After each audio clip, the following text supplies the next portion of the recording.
Phil Mattingly.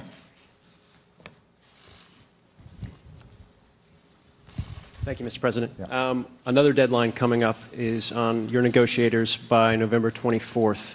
Have to figure out if they're going to reach a deal with Iran on a nuclear a nuclear agreement. I'm interested what your current perspective is on how those negotiations are going. Also, if it is your feeling that you have the power to implement any type of agreement that's reached without any action from Congress. And then also just wanted to quickly touch on the AUMF that you mentioned earlier. Is that going to be more of a codification of the limits that you've put in place for the mission up to this point? Or what should we be looking for on that when you send it to the Hill? Thank you. On the AUMF, the leaders are going to be coming here on Friday.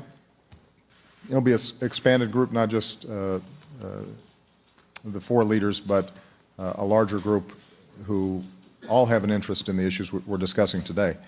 And I'm actually going to invite Lloyd Austin, the CENTCOM commander, to make a presentation about how our fight against ISIL is proceeding. And I think to answer questions and assure that Congress is fully briefed on what we're doing there. With respect to the AUMF, we've already had conversations with members of both parties in Congress. And the idea is to right-size and update whatever authorization Congress provides to suit the current fight rather than previous fights. In 2001, after the heartbreaking tragedy of 9/11, we had a very specific set of missions that we had to conduct, and the AUMF was designed to pursue those missions. With respect to Iraq, there was a very specific AUMF. We now have a different type of enemy. The strategy is different. How we partner with Iraq and other Gulf countries and the international coalition, that has to be structured differently. So it makes sense for us to make sure that the authorization from Congress reflects what we perceive to be not just our strategy over the next 2 or 3 months, but our strategy going forward. And it'll be a process of listening to members of Congress as well as us presenting what we think needs to be the set of authorities that we have. And I'm confident we're going to be able to get that done. And that may just be a process of us getting it started now. It may carry over into the next Congress. On Iran, because of the unprecedented sanctions that we put in place that really did have a crippling effect on Iran's economy, they've come to the table and they've negotiated seriously around providing assurances that they're not developing a nuclear weapon for the first time. And they have abided by the interim rules. We have been able to freeze their program, in some cases reduce the stockpile of nuclear material that they already had in hand. And the discussions, the negotiations have been constructive. The international community has been unified and cohesive. There haven't been a lot of cracks in our alliance.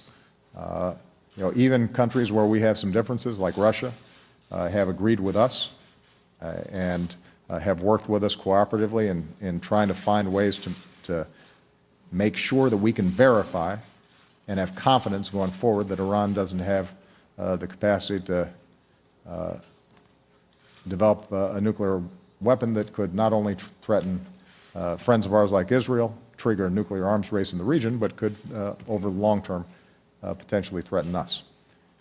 Whether we can actually get a deal done, we're going to have to find out over the next 3 to 4 weeks. We have presented to them a framework that would allow them to meet their peaceful energy needs. And if, in fact, what their leadership says, that they don't want to develop a nuclear weapon, if that is, in fact, true, then they've got an avenue here to provide that assurance to the world community and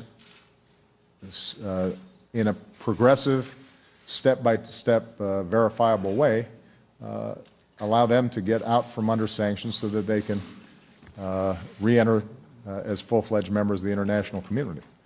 But they have their own politics. and there's a long tradition of mistrust between the two countries. And there's a sizable portion of the political elite that, cut its teeth on anti-Americanism and still finds it convenient to blame America for every ill that there is, and whether they can manage to say yes to what clearly would be better for Iran, better for the region, and better for the world is an open question. We'll find out over the next several weeks. All right? Sir, on whether or not you have the power unilaterally to relax sanctions to implement an agreement? Yeah, there are a series of different sanctions. There are multilateral sanctions, there are UN sanctions, there are sanctions that have been imposed by us, this administration, unilaterally, and I think it's different for each of those areas. But I don't want to put the cart before the horse. What I want to do is see if we in fact have a deal.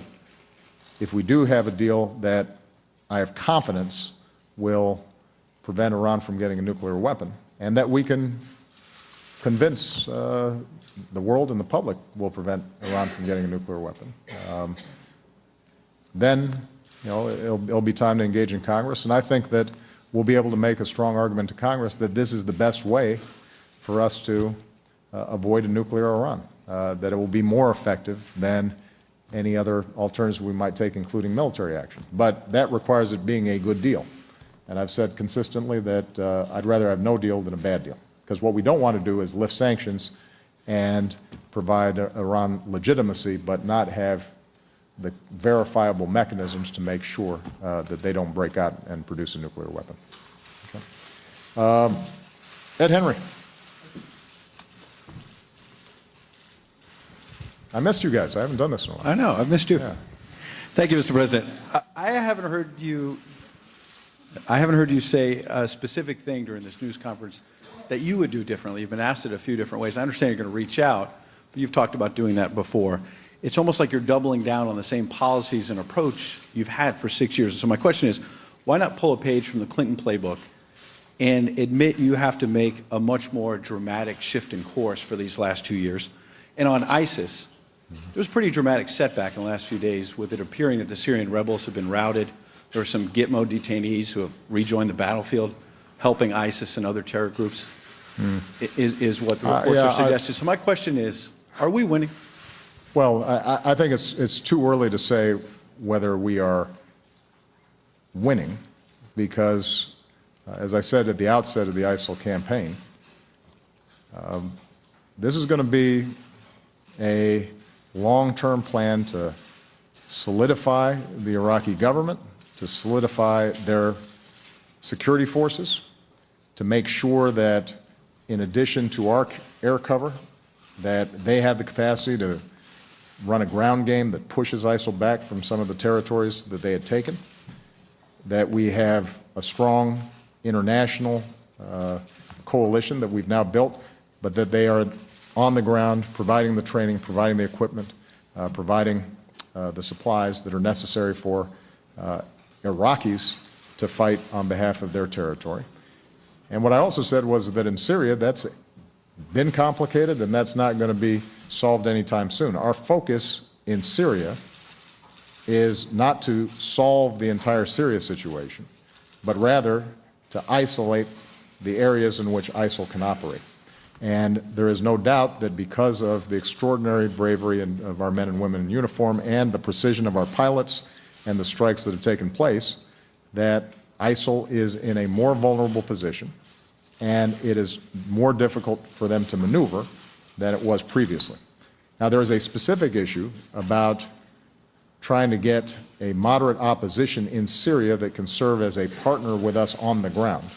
That's always been the hardest piece of business to get done. There are a lot of opposition groups in Syria along a spectrum, from radical jihadists who are our enemies to folks who believe in inclusive democracy and everything in between. They fight among each other. They are fighting the regime. And what we're trying to do is to find a core group that we can work with, that we have confidence in, that we've vetted, that can help in regaining territory from ISIL, and then ultimately serve as a responsible party to sit at the table in eventual political negotiations that are probably some ways off in the future. That's always been difficult. As you know, one of the debates has consistently been, should the Obama administration provide more support to the opposition? Could that have averted some of the problems that are taking place in Syria? And as I've said before, part of the challenge is it's a messy situation. This is not a situation where we have one single, unified, broad-based, effective, reliable.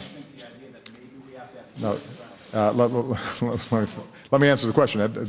And so what we are going to continue to test is, can we get a more stable, effective, cohesive, moderate opposition?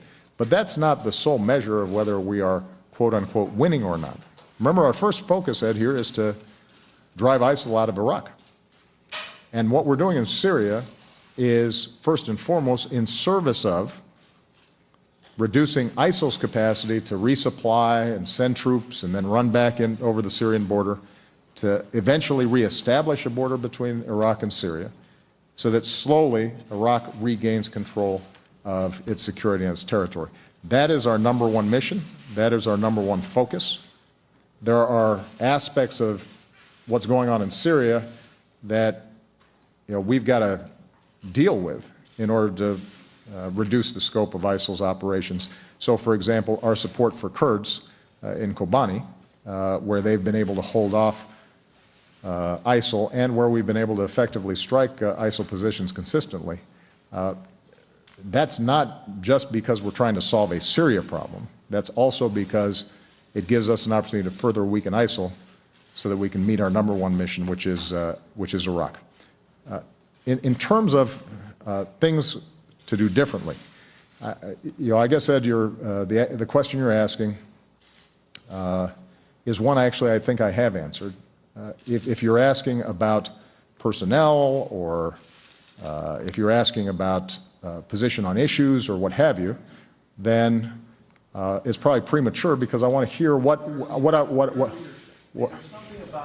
Ed, what I'd like to do is to hear from the Republicans to find out what it is that they would like to see happen.